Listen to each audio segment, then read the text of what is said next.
اگر آپ سے ماں باپ کی بات بھی برداشت نہیں نہ ہوتی پھر آپ کو علاج کی ضرورت ہے۔ دنیا میں سب سے بد نصیب بیٹا وہ ہے کہ جس کا باپ بھی اس سے بات کرتے وقت ڈرے کہ کہیں آگے سے بدتمیزی نہ کرے، وہ بد نصیب ہے۔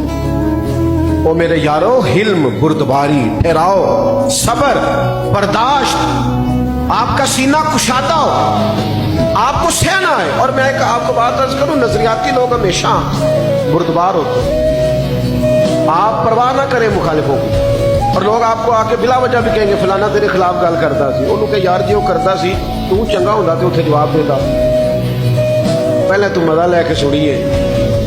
ایک سیانے آدمی تھے، سمجھدار بزرگ، چلے ان کا کوئی نام فرض کر لے، محمد بشیر نام تھا۔ تو کسی نے آ کے ان سے کہا بشیر صاحب فلانا بندہ آپ کو برا بھلا کہہ رہا تھا، سیانے بندے تھے، لڑائیوں کا وقت نہیں تھا، کام بڑا کرنا تھا، ڈیوٹی بہت زیادہ تھی۔ کب بشیر صاحب فلاں آپ کو برا بھلا کہہ رہا تھا، تو کہنے لگے یار چھوڑ، بشیر نام کے کئی لوگ ہیں، وہ پتہ نہیں کس کی بات کر رہا تھا۔